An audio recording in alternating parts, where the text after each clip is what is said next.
dari desa pinggir Sungai Citarum.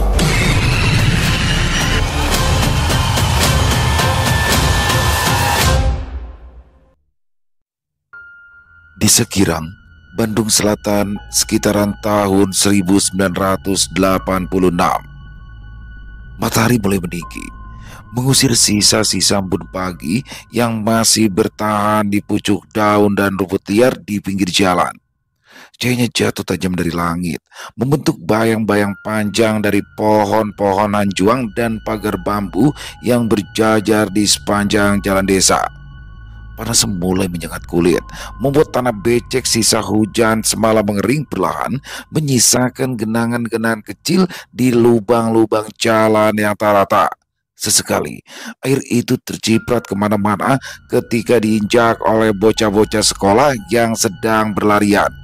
Seragam putih merah mereka sudah penuh bercak lumpur, tapi wajah mereka tetap ceria. 3 orang anak kecil berjalan tergesa menyusuri jalan setapak yang membelah hamparan kebun dan sawah. Mereka adalah Raga, Indra, dan Cecep, 3 sahabat kecil yang sejak duduk di bangku kelas 1 SD sudah terbiasa berjalan kaki pulang pergi sekolah. Tak ada ojek, apalagi jemputan. Sepatu mereka dikalungkan di leher, dibiarkan menggantung sambil kaki-kaki mungil mereka menapaki jalan setapak yang terkadang berbatu, terkadang berlumpur. Itu sudah biasa, bahkan jadi semacam simbol kebebasan kecil bagi anak-anak pada zaman itu. Anak-anak zaman sekarang mungkin akan heran betapa anak seusia mereka dulu sudah terbiasa mandiri, berjalan sendiri, membawa bekal sendiri, bahkan mengatur waktu bermain sendiri. Tak ada gawai, tak ada media sosial, tapi dunia terasa begitu luas dan menyenangkan. Cep, sampai rumah kita buat ram yuk. Kita makan bareng-bareng, ajak Raga sambil menoleh ke arah temannya yang jalannya agak melambat. Siap, jawab Cecep cepat, senyumnya lebar. Di teras rumahku aja ya, sambung Indra. Rumahku lagi sepi, lagi pada ke sawah. Botram atau makan bareng ala kampung yang dilakukan sambil lesehan, kadang hanya beralaskan daun pisang atau tikar usang. Di situ adalah momen yang mereka tunggu-tunggu setelah pulang sekolah. Bukan soal menu, karena lauknya seringkali hanyalah tempe goreng, sambal, atau ikan asin, tapi soal rasa kebersamaan, itulah yang tak tergantikan. Begitu tiba di rumah, mereka pun mengambil piring dari rumah masing-masing penuh dengan nasi panas dan lauk seadanya. Setelah itu, mereka berkumpul lalu duduk melingkar di teras rumah Indra. Rumah panggung dari kayu jati dengan dinding bilik yang beraroma bau kayu tua menjadi saksi tawa dan cerita mereka siang itu. Mereka makan sambil bercanda, membahas hal-hal remeh yang bagi anak-anak seusia mereka terasa seperti kisah petualangan besar. Guru yang marah di kelas, temannya yang kentut diam-diam, atau soal bermain layang-layang di pematang sawah. Indra pun membuka perbincangan dengan mulut yang terisi nasi. Ia berkata, tadi ya, pas kita ulangan, saya hampir ketawa nyontek sama Bu Neneng. Untung aja saya langsung nyembunyiin contekan saya di celana, ungkap Indra. Mendengar itu Raga terperangah. Tadi kamu nyontek, Indra? Kenapa saya nggak dikasih tahu atuh? Saya tadi nggak tahu semua jawabannya. Jelas Raga. Cecep langsung menimpali ucapan Raga. Berarti mah kamu jawabnya ngasal tadi ya, Gak? Tanya Cecep. Ya Cep, itu kan soalnya pilihan berganda, jadinya saya asal aja jawabannya, jawab Raga. Pantesan aja kamu ngerjainnya cepet, Gak? Kamu keluar pertama kan tadi, ucap Indra disusul anggukan Raga. Itu masih Raga hitut, Indra. Dia kentut, makanya pas dia keluar kelas langsung bawa kentut, timpa Cecep sewot. Apa bener begitu, Gak? Kamu tadi kentut di kelas? Tanya Indra penasaran. Lah, itu mah bisa si Cecep aja. Dia menyium bau mulutnya sendiri. Saya malah yang disangkain kentut, ujar Raga. Udah itulah, jangan ngomongin sekolahan mulu. Habis ini kita enaknya ngapain ya? Tanya Raga pada kedua sahabatnya itu. Cecep pun langsung memberikan usul. Ya udah tuh, kita main layangan aja. Tapi punya saya udah habis. Kemarin main kalah melulu. Saya minta punya kamu ya, Gak? Kamu kan banyak lang layangannya. Ya Gak, saya juga minta.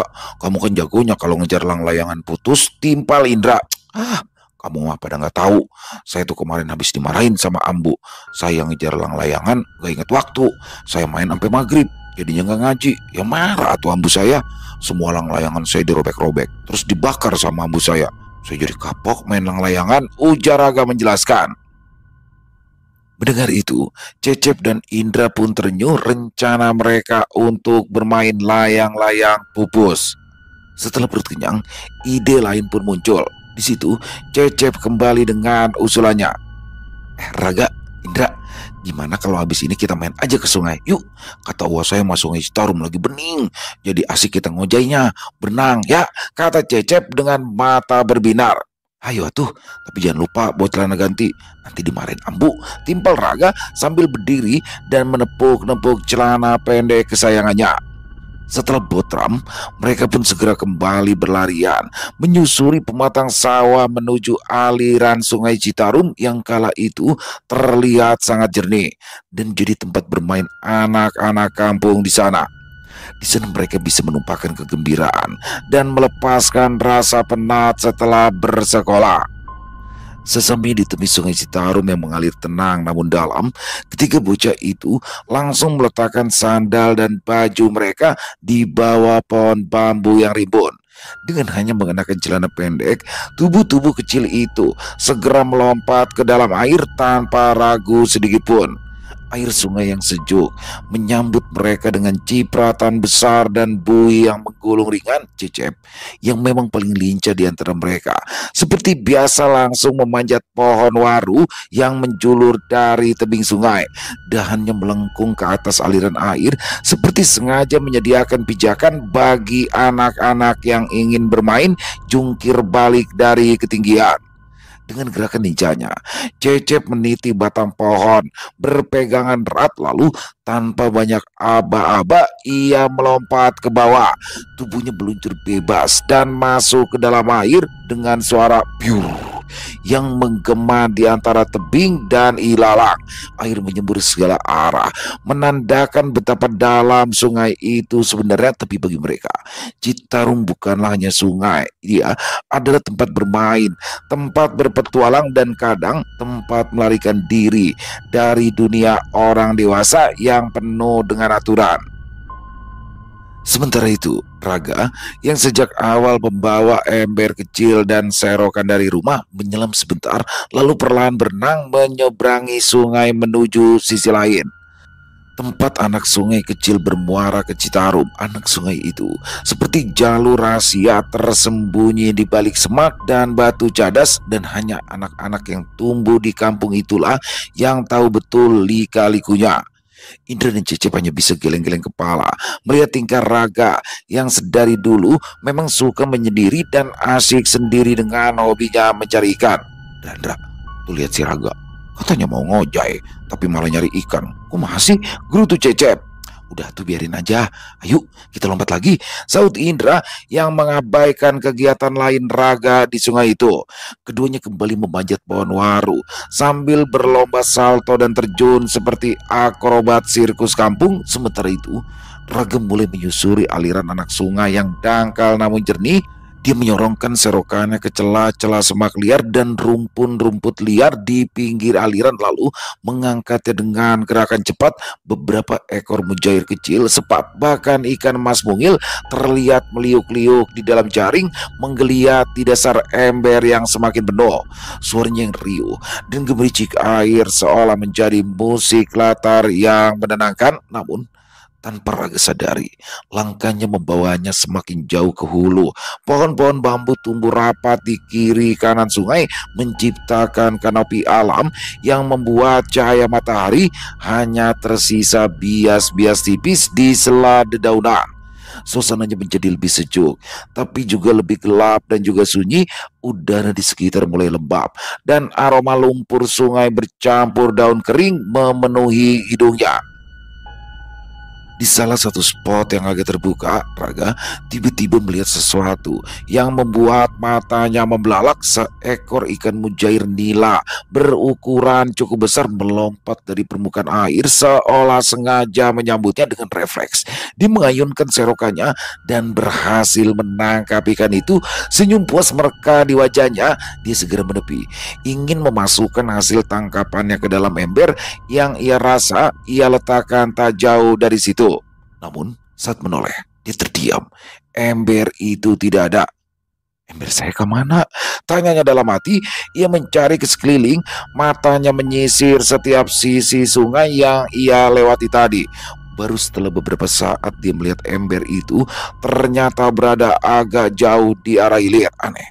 Dia yakin ember itu selalu dia jinjing dan ia letakkan tak jauh dari tempat ia menyerok.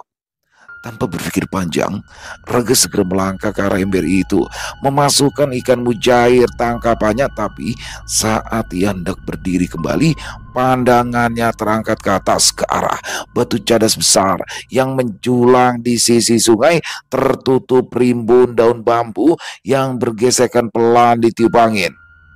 Terdengar suara dedaunan yang bergesekan, dan di atas batu itu tampak sesosok anak kecil yang berdiri. Ukurannya seumurannya mungkin sekitar 6 atau 7 tahun, tapi penampilannya sungguh aneh.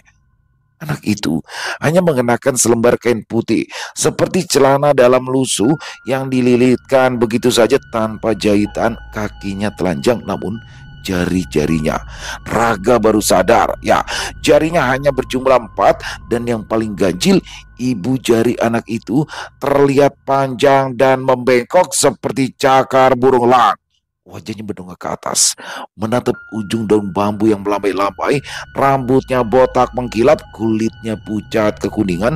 Saat Raga menyapanya dengan suara biasa, lagi ngapain kamu di sana?" Anak itu perlahan menurunkan wajahnya dan mengarahkan tatapannya ke bawah tepat ke arah Raga. Mata mereka bertemu, Raga tercekat. Wajah anak itu sekarang terlihat jelas. Matanya besar dengan lingkar hitam pekat di sekelilingnya. Di bawah hidungnya tak ada garis seperti manusia biasa. Wajahnya datar tanpa ekspresi. Tapi yang paling membuat bulu kuduk Raga meremang adalah senyum yang perlahan-lahan terbentuk di wajah anehnya itu. Senyum menyeringai seolah menyimpan rahasia yang mengerikan. Tapi anehnya, Raga tidak merasa takut. Dia seperti kehilangan rasa, pikirannya kosong. Tatapan mata anak itu seolah menariknya ke dalam pusaran yang dalam dan gelap, membuat tubuhnya mematung sejenak hingga Allahu Akbar, Allahu Akbar. Suara azan asar mendadak berkumandang dari toa masjid kampungnya. Suaranya melengkung lembut namun jelas di antara perbukitan. Di saat yang sama, suara Cecep dan Indra terdengar memanggil dari kejauhan. "Raga, ayo pulang. Oi, udah asar." Raga tersentak. Ia seperti terbangun dari mimpi. Dalam sekejap sosok anak aneh di atas batu cadas itu menghilang. Tak ada bayangan, tak ada suara, hanya dedaunan bambu yang masih bergoyang perlahan. Tanpa pikir panjang, dia menyambar ember dan serokan, lalu menyeberangi sungai dengan cepat. Kakinya menjejak batu-batu sungai tanpa ragu, seolah ingin menjauh secepat mungkin dari tempat tadi. Sesampainya di seberang, dia melihat Indra dan Cecep sudah tak ada. Mungkin mereka sudah lari duluan untuk bersiap ke masjid, menjalani rutinitas sore mereka, sholat asar dan mengaji di kampung itu. Anak-anak kecil mengaji pada asyar, sementara anak yang lebih besar mendapat giliran setelah maghrib. Raga berdiri sejenak, menatap aliran sungai yang kini tampak seperti biasa, tenang dan juga teduh. Tapi dia tahu ada sesuatu di balik ketenangan itu. Beberapa waktu kemudian, setelah selesai mengaji, Raga berjalan pulang menuju ke rumahnya. Senja mulai turun perlahan, angin sore membawa angin dingin, dan suara jangkrik mulai terdengar dari kebun di belakang rumah. Saat melangkah masuk ke dalam rumah, dia melihat ayah dan ibunya sudah menunggu di ruang makan. Di atas meja kayu sederhana tersaji hidangan hangat yang langsung menggugah selera. Ikan hasil serokannya tadi siang kini sudah tersaji di atas piring, digoreng dengan bumbu sederhana khas kampung, disandingkan dengan sambal, sayur asem, dan lalapan segar yang baru saja dipetik dari kebun kecil di belakang rumah. Setelah mencuci tangan dan mengucap doa, mereka pun makan bersama. Suasana penuh kehangatan khas keluarga desa, sederhana namun menenangkan. Usai makan, Raga duduk santai di ruang tengah bersama adik bungsunya, Nyimas, yang baru berusia 4 tahun. Mereka berdua duduk berdekatan di depan televisi hitam putih berukuran 14 inci. Mungkin itu adalah satu-satunya televisi di kampung mereka saat itu, sejak listrik baru masuk ke desa beberapa bulan sebelumnya. Sehingga rumah keluarga Raga terkadang menjadi tempat berkumpulnya warga setiap malam, terutama saat ada acara wayang atau berita penting di TVRI. Raga adalah anak keenam dari 7 bersaudara. Dia memiliki 5 kakak, beberapa di antaranya sudah berkeluarga dan tinggal tak jauh dari rumah. Sedangkan adiknya yang paling kecil bernama Nyimas. Tayal, Nyimas pun menjadi kesayangan semua orang di rumah Raga. Ayahnya bernama Hidayat, namun di kampung orang-orang lebih sering memanggilnya Amang Hidayat. Gelar Amang adalah sebutan untuk tokoh tua yang dihormati, dan itu bukan tanpa alasan. Amang Hidayat dikenal sebagai sesepuh desa yang arif, seorang tokoh agama yang kerap memimpin pengajian dan menjadi tempat warga mengadu, baik untuk urusan dunia maupun untuk urusan gaib. Sudah menjadi hal lumrah jika orang dari desa lain datang jauh-jauh untuk meminta nasihat atau pertolongan pengobatan alternatif. Sementara ibunya, Ambu Endah, adalah sosok ibu rumah tangga yang penuh kasih sayang dan juga dikenal sebagai perempuan yang lembut dan bijak. Dia tak pernah berbicara dengan suara tinggi, namun setiap ucapannya didengar oleh anak-anak dan bahkan para menantu. Dalam keseharian, Ambu Endah sering terlihat di dapur atau merawat tanaman di pekaraman belakang. Saat itu, sambil menonton film kartun Space Ghost, Raga melirik ayahnya yang sedang asyik menghisap rokok kretek bergaris merah kesukaannya. Namun, tiba-tiba saja sang ayah langsung bertanya kepada Raga, "Kak, kamu tadi nyari ikan ya? Ke seberang Citarum." Mendengar itu, Raga pun terkejut dan ia langsung mengangguk. "Iya Pak," jawab Raga pelan. Dalam hati, Raga bergumam, "Kok bisa ya Bapak tahu?" Seakan bisa mendengar isi hati anaknya, Amang Hidayat berkata, "Iya, Bapak tahu kok. Besok-besok kamu jangan dekati Lewi Batu itu lagi ya. Jarang ada orang nyari ikan di situ, karena itu tempat angker," ucap Amang Hidayat menasehati anaknya. "Tapi tadi pas Raga di sana, Raga nggak ngeliat apa-apa Pak. Emang ada apa ya Pak di Lewi Batu?" tanya Raga penasaran. "Udah, pokoknya mah kamu jangan pernah nyari ikan di tempat itu lagi. Awas kalau kamu berani ke sana lagi," ancam Amang Hidayat pada anaknya. Mendengar itu, Raga pun patuh. Dia tahu betul jika ayahnya sedang dalam mode serius saat itu. Ya, Lewi Batu atau Sungai Berbatu memang dikenal sebagai tempat yang angker di kampung tempat Raga tinggal. Karena itulah jarang sekali ada orang yang berani melintasi area tersebut. Kemudian sehabis maghrib, Amang Hidayat terlihat bersiap untuk keluar rumah. Malam itu, beliau mengenakan jaket hitam dengan sarung yang melingkar di lehernya. Tiba-tiba saja, Amang Hidayat bertanya pada anaknya, "Gak, kamu ada tugas sekolah nggak?" "Nggak ada Pak," jawab Raga. "Ya udah, kamu ikut Bapak sekarang ya," ajak Amang Hidayat. Mendapati itu, Raga pun senang dan sangat bersemangat. Jarang-jarang sang ayah mengajaknya pergi. Setelah berpamitan dengan orang rumah, keduanya bergegas keluar melewati jalan setapak menuju jalan desa. Jalan itu adalah jalan utama yang biasa dilewati oleh penduduk kampung tempat Raga tinggal. Kala itu, jalan tersebut sangat sepi. Jangankan di malam hari, di siang hari pun jarang ada kendaraan yang melintas. Hanya beberapa ojek dengan motor tua, andong atau delman, becak, sepeda, dan sesekali mobil truk. Jadi tak heran jika setelah malam gelap tak ada kendaraan yang lewat. Beberapa meter menyusuri jalan besar desa terdengar suara kaleng yang berbenturan dengan permukaan jalan aspal tipis yang tidak rata. Suara beca mendekat. Suara kaleng itu menandakan bahwa beca tersebut sudah mengerem. Setelah berada di dekat mereka, tukang beca itu berkata, "Mau berangkat kemana, Bang?" tanyanya. "Ke Kampung Hilir," jawab Amang Hidayat. "Ya udah tuh, saya antar aja," kata tukang beca itu yang bernama Ade Cingkleng. Sesampainya di depan gang kecil berupa jalan setapak, Bang Ade menginjak remnya sehingga suara kaleng kembali berbunyi karena menyentuh aspal. Amang Hidayat pun turun bersama anaknya Raga sambil bergegas merogoh uang di dalam saku jaketnya. Dia lalu menyerahkan uang tersebut kepada Ade Cingkleng, namun tiba-tiba saja Mang Ade Cingkleng menolak pemberian Amang Hidayat. "Gak usah, Mang, gratis, lagian jaraknya deket. Ya udah, saya balik lagi ya, Mang. Soalnya mau antar Pak Kades ke rumah sakit. Soalnya Pak Kades lagi sakit, batuk berdarah katanya," ungkap Ade Cingkleng. "Memangnya dari kapan Pak Lurah sakit, Kleng?" tanya Mang Hidayat. "Waduh, saya juga kurang tahu ya, Mang.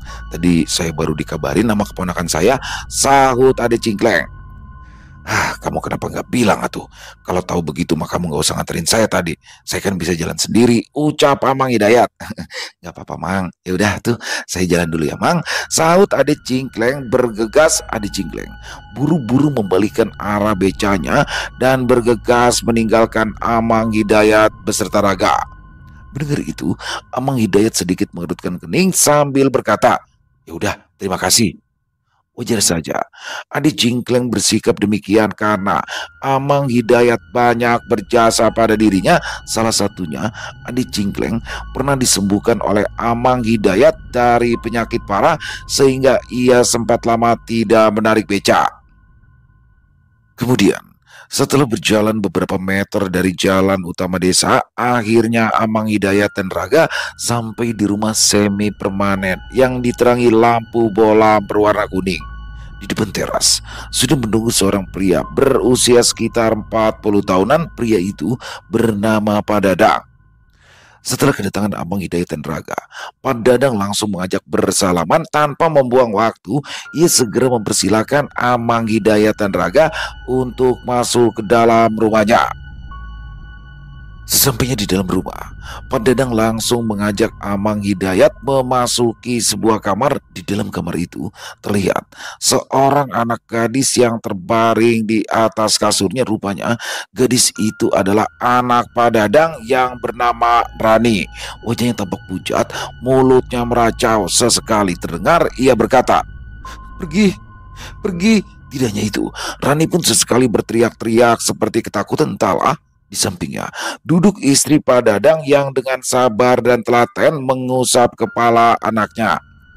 Setelah memperlihatkan kondisi anaknya, Pak Dadang langsung menceritakan mengenai kondisi Rani. "Anak saya sakit, Mang.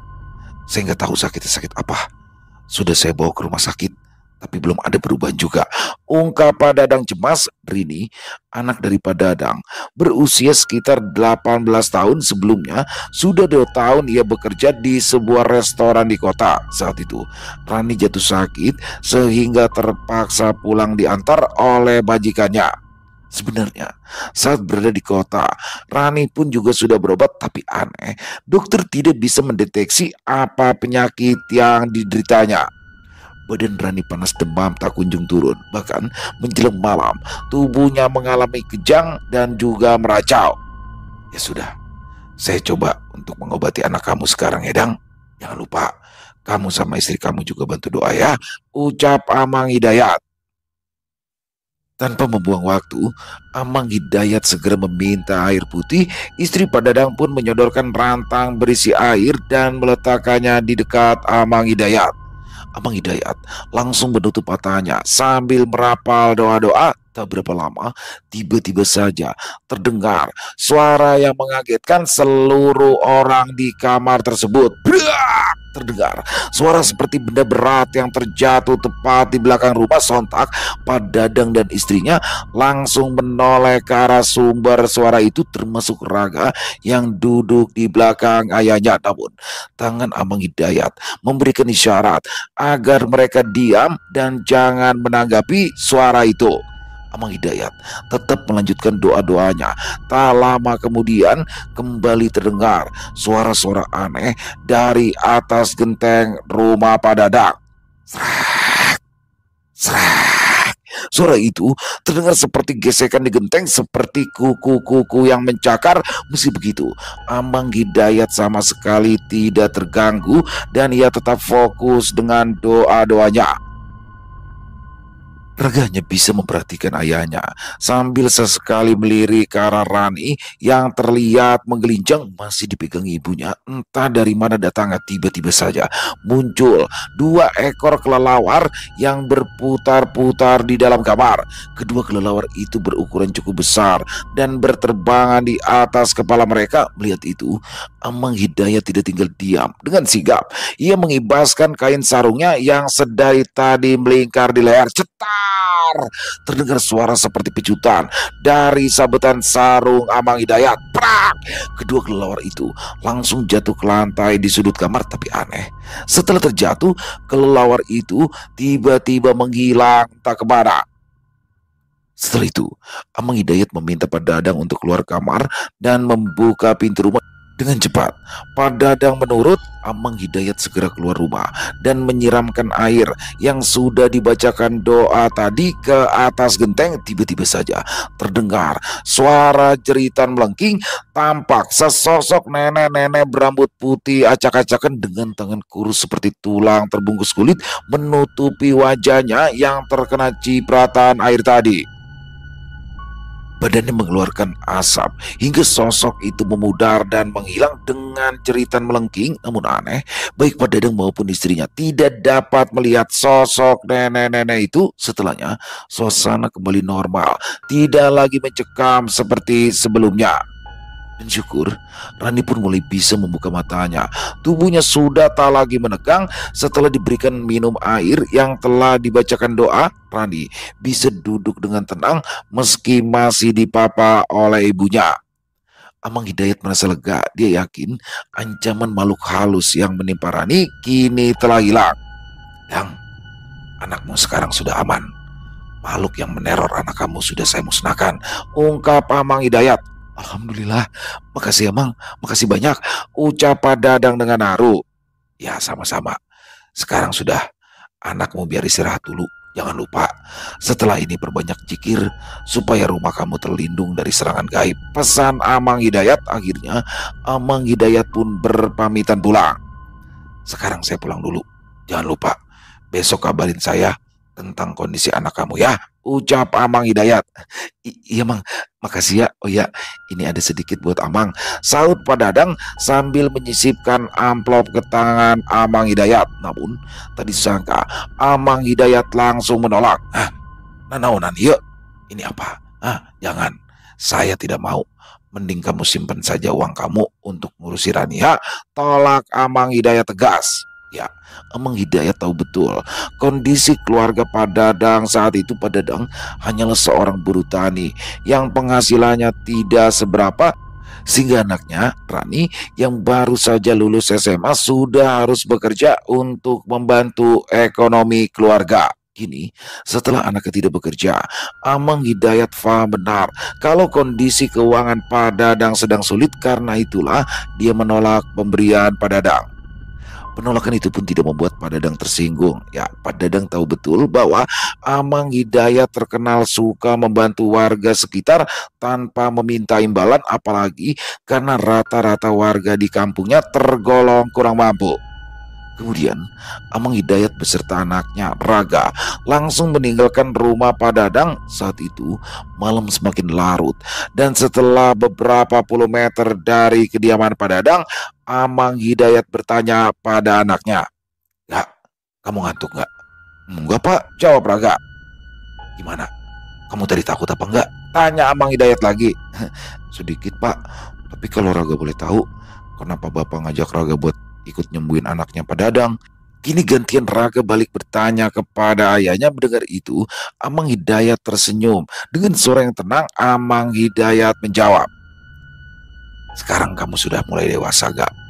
Kamu harus tahu apa yang biasa Bapak lakukan untuk membantu orang-orang. Soalnya Bapak pengen Kamu jadi penerus bapak. Nanti kalau bapak sudah tidak ada, kamu yang bakal gantiin bapak untuk nolongin orang-orang kampung. Ini baru permulaan. Masih panjang jalan kamu buat pelajarin ilmu-ilmu yang bakal bapak turunin sama kamu, ujar Amang Hidayat pada sang anak. Mendengar penjelasan dari ayahnya, Raga pun sadar jika saat itu ayahnya berniat ingin menjadikan Raga sebagai penerus. Tak terasa, sudah separuh jalan mereka lalui kala menuju pulang. Perjalanan pulang saat itu memang memakan waktu lebih lama jika dibandingkan saat berangkat, karena saat pulang Amang Hidayat dan Raga berjalan kaki berbeda. Saat berangkat yang diantar oleh Ade Cingkleng dengan becanya. Namun saat berada di tengah jalan, tiba-tiba saja Amang Hidayat menghentikan langkahnya dan menarik tangan Raga untuk berlindung di belakangnya. Di situ Amang Hidayat terlihat langsung merapalkan doa-doa sambil mengarahkan telunjuknya ke arah depan. Mendapati itu, Raga terkejut, jantungnya berdetak kencang. Dia bertanya dalam hati apa yang sebenarnya terjadi. Tak lama kemudian, Amang Hidayat berkata sambil menunjuk ke arah depan, "Pergi kamu. Jangan kamu berani ganggu anakku." Mendengar itu, Raga pun langsung kebingungan dengan siapa ayahnya bicara. Kala itu Raga tak bisa melihat apapun di depannya, hanya gelap yang pekat. Berbeda saat di rumah Pak Dadang tadi, dirinya dapat melihat makhluk halus yang dihadapi sang ayah. Kali ini Raga tak bisa melihat apapun. Syukurlah, setelah bentakan dari Amang Hidayat tadi, dia langsung menyuruh Raga untuk berjalan kembali. Tak ada yang terjadi, dan setelah mereka berdua sudah berada dekat dengan rumah Amang Hidayat, ia pun memberitahukan sesuatu pada Raga. "Raga, mulai besok pokoknya kamu jangan sekali-kali lagi nyari ikan di Lewi Batu. Ingat pesan bapak. Asal kamu tahu, tadi yang ngadang kita itu adalah penghuni Lewi Batu. Rupanya kamu udah ditandain sama penghuni Lewi Batu yang suka sama kamu," ungkap Amang Hidayat pada anaknya. Mendengar itu, Raga terkejut. Dia tidak menyangka jika dirinya sudah ditandai oleh sesosok makhluk gaib, penghuni Lewi Batu yang terkenal angker. Namun Amang Hidayat langsung menenangkan anaknya. "Tapi kamu jangan takut. Nanti bapak kasih doa pelindung buat kamu ya." Mendengar ucapan sang ayah, tak ayal membuat Raga menjadi lega. Biar bagaimanapun, ayahnya adalah sosok orang yang memiliki kelebihan dalam hal-hal gaib, sehingga Raga pun tak perlu khawatir akan hal tersebut. Sesampainya di rumah, Ambu Enda, istri dari Amang Hidayat, rupanya masih belum tidur soal merasakan ada sesuatu yang tak beres. Lagi pula malam itu anak lelakinya Raga ikut dengan sang suami yang berniat untuk menyembuhkan seseorang. Wajar saja jika Ambu Enda sampai tak bisa tidur. "Kamu belum tidur, Bu?" tanya Amang Hidayat pada istrinya. "Ambu mah gak bisa tidur mikirin si Raga. Kan dia baru pertama kali ikut bapak nyembuhin orang," jawab Ambu Enda. Ambu Enda segera mengambil jaket Amang Hidayat dan menggantungkannya di dinding tembok rumah. Di situ dia langsung membuatkan kopi untuk suaminya, karena Ambu Enda sudah paham betul kebiasaan sang suami saat baru pulang dari luar.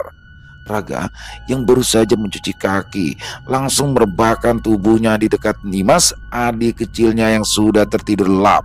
Malam itu, suara wayang golek dari radio langsung mengalun pelan, seperti mengiringi cerita Amang Hidayat pada istrinya tentang apa yang terjadi di rumah Pak Dadang.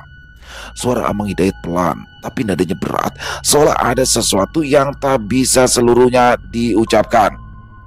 "Gimana keadaannya anak si Dadang, Pak?" tanya Ambu Enda penasaran. "Alhamdulillah, anaknya sekarang sudah sembuh," jawab Amang Hidayat. Di situ Ambu Enda ikut merasa lega. "Emangnya anak si Dadang teh kenapa, Pak?" "Ada yang ngirimin guna-guna." "Astagfirullah, terus gimana?" "Sudah aman kalau sekarang mah. Udah bapak musnahkan kirimannya," jawab Amang Hidayat tegas. "Memangnya siapa yang ngirim guna-guna itu, Pak? Kok tega banget?" tanya Ambu Enda lagi. "Bapak juga belum tahu. Makanya bapak nanti mau nyari tahu siapa yang ngirim guna-guna sama anaknya si Dadang," ucap Amang Hidayat. Malam semakin larut, hari pun telah berganti. Di situ Ambu Enda mengajak sang suami untuk lekas tidur dan beristirahat. Keesokan harinya, Sepulang sekolah, biasanya Raga akan bermain di pinggir Sungai Citarum, namun kali ini ibunya menyuruhnya untuk menjaga adiknya yang bernama Nyimas. Sambil mengasuh sang adik, Raga pergi ke belakang rumah untuk memberi makan ayam dan juga bebek peliharaan sang ayah. Sore itu, langit terlihat berwarna kelabu sehingga membuat hawanya terasa lembab, ditambah angin yang berembus kencang seakan terdengar bisikan-bisikan aneh dari sela-sela pepohonan.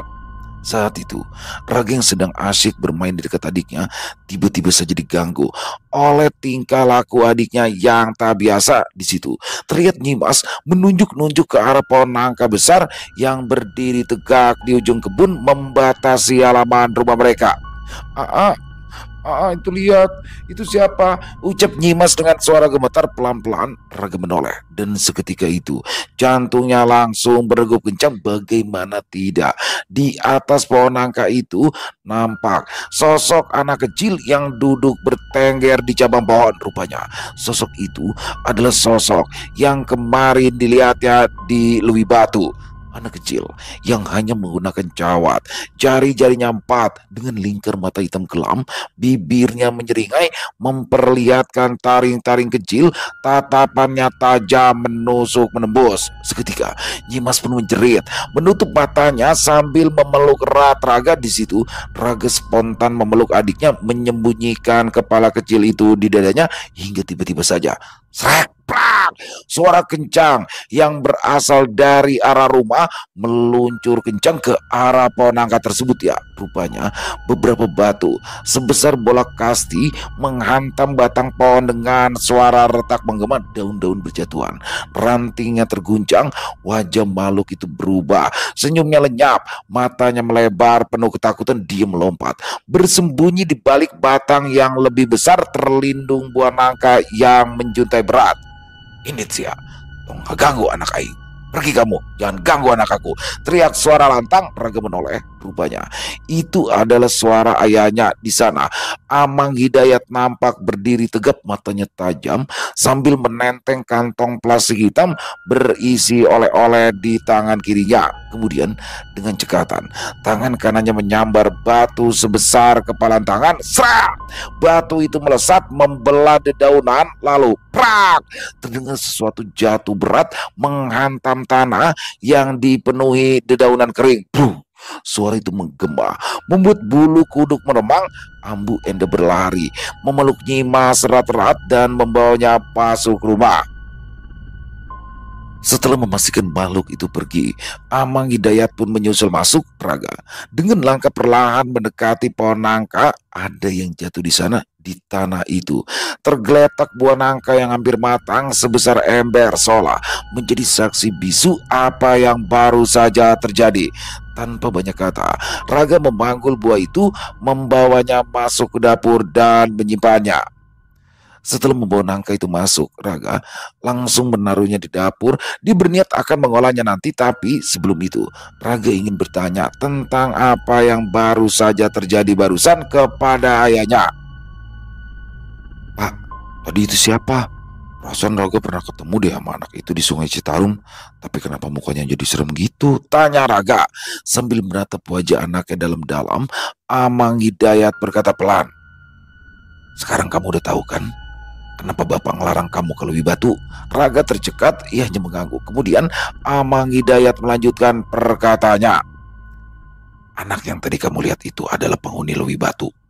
Dia sudah menandai kamu, makanya dia datang nyamperin kamu." Mendengar itu, Raga langsung menunduk, merasakan hawa dingin merayap di tengkuk. Ya, Raga takut ketika mendengar penjelasan ayahnya, namun di situ bukannya khawatir, Amang Hidayat malah nampak menggoda anaknya. "Kenapa? Kamu takut? Sama begituan aja kok takut. Kamu itu laki-laki. Kamu itu harus berani." Dengan wajah sedikit pucat, Raga merespon ucapan sang ayah. "Tapi kalau dia datang lagi gimana? Nanti Raga dibawa sama dia." Mendengar itu, Amang Hidayat langsung tersenyum. "Makanya, mulai sekarang kamu jangan bandel lagi. Kamu harus rajin sholat sama rajin ngaji. Nanti Bapak ajarin doa biar dia nggak berani gangguin kamu," ucap Amang Hidayat disusul anggukan dari Raga. Di tengah perbincangan keduanya, tiba-tiba saja terdengar suara salam dari luar rumah. Sampurasun, terdengar suara dari balik pintu. Amang Hidayat membuka pintu, rupanya itu adalah Pak Dadang. Saat itu, Raga melihat jika wajah Pak Dadang tidak setegang malam sebelumnya, tapi sorot matanya masih menyimpan kegelisahan. "Oh, kamu Dang, ayo silakan masuk," sambut Amang Hidayat ramah. "Terima kasih Mang," saut Pak Dadang yang langsung duduk di kursi kayu sambil tersenyum tipis kepada Raga. Di situ, Pak Dadang rupanya ingin mengabarkan mengenai kondisi anaknya pada Amang Hidayat. "Maaf Mang, saya mau datang ke sini mau ngasih kabar. Alhamdulillah, anak saya Rani sudah sembuh. Dia sudah bisa makan sendiri, udah mau keluar dari kamar. Malahan pas saya mau ke sini, dia saya lihat lagi bantuin ibunya di dapur," ungkap Pak Dadang sumringah. "Alhamdulillah, berarti makhluk halus yang gangguin anak kamu sudah sepenuhnya hilang," sahut Amang Hidayat ikutan lega. Namun rupanya Pak Dadang menyimpan rasa penasaran kepada orang yang telah mengirimkan guna-guna pada anaknya. "Maaf Mang, tapi kalau boleh, kalau saya boleh tahu ini Maya, siapa sih yang tega ngirimin anak saya guna-guna sampai hampir merenggut nyawa anak saya si Rani Mang?" tanya Pak Dadang dengan mata yang mulai memerah. Mendengar pertanyaan itu, Amang Hidayat langsung menarik nafas, mengangkat gelas kopi yang baru disuguhkan, asap rokok melingkar dari bibirnya, melayang seperti bayangan. "Kalau kamu tanya siapa, saya tidak mau kasih tahu kamu. Soalnya saya takut salah kalau sekarang saya kasih tahu kamu. Bagi saya, menghindari fitnah itu lebih penting." Mang Dadang menggertakkan rahangnya. "Tapi Mang, saya mah curiga sama majikan Nasirani. Orang-orang bilang dia melakukan praktek pesugihan. Apa benernya?" Amang Hidayat menghisap rokok dalam-dalam, matanya seperti menembus kabut. "Berbaik sangkalah pada sesuatu yang belum jelas. Jangan berburuk sangka dulu. Apalagi itu cuma kata orang. Tunggu sampai 3 hari. Insya Allah jawabannya datang. Sekarang kamu perbanyak zikir, dekatkan diri pada Yang Maha Kuasa." Mendengar nasihat itu, Pak Dadang langsung mengangguk walau wajahnya masih penuh tanda tanya. Akhirnya, setelah perbincangan panjang, Pak Dadang pun izin pamit, dan sebelum pulang, ia menepuk kepala Raga sambil menyelipkan uang kecil. "Buat jajan ya." Raga melirik ayahnya, dan Amang Hidayat hanya mengangguk pelan tanda setuju. "Terima kasih Mang Dadang," ucap Raga pelan. Pak Dadang tersenyum lalu pergi. 2 hari berlalu, Pak Dadang datang kembali bersama istri dan juga anaknya Rani yang kini terlihat sudah pulih sepenuhnya. Mereka membawa kabar jika pelaku ternyata itu adalah Susi, teman kerja dari Rani. Diam-diam Susi iri karena Rani lebih dipercaya oleh majikannya.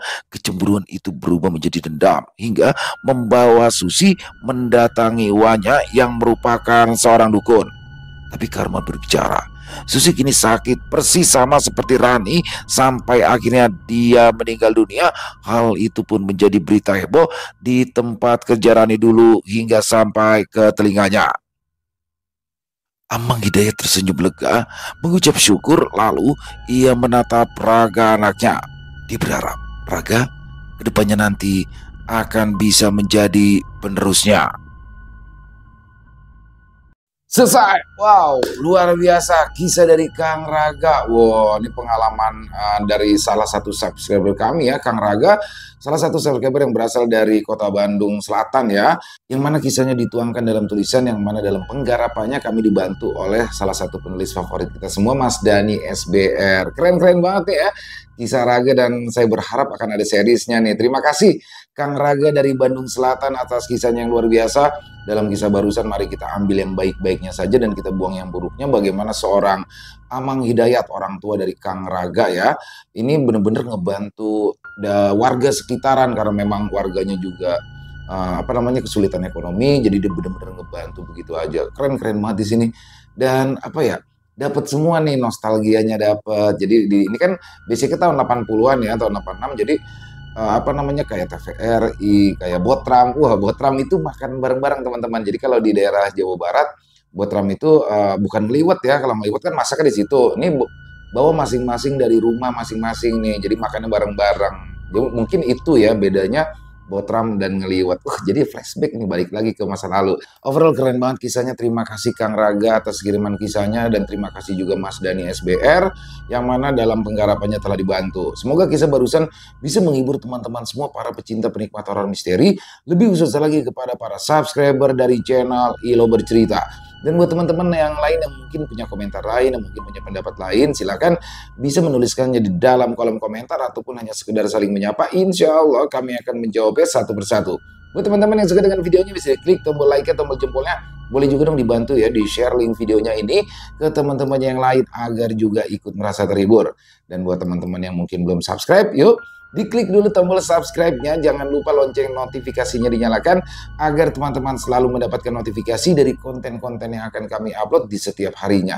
Dan untuk channel Ilo Bercerita, kami upload setiap hari teman-teman, setiap malam jam 9 malam waktu Indonesia bagian Barat.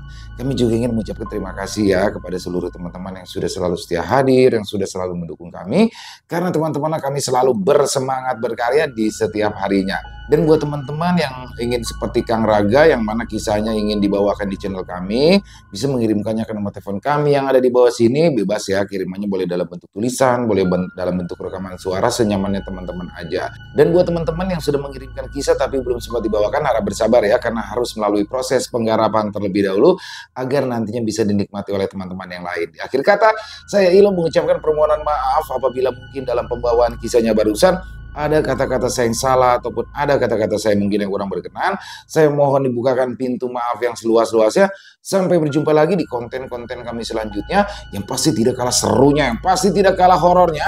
Masih bersama saya Ilo di channel Ilo Bercerita. Salam sehat, sukses selalu untuk kita semua. Wassalamualaikum warahmatullahi wabarakatuh.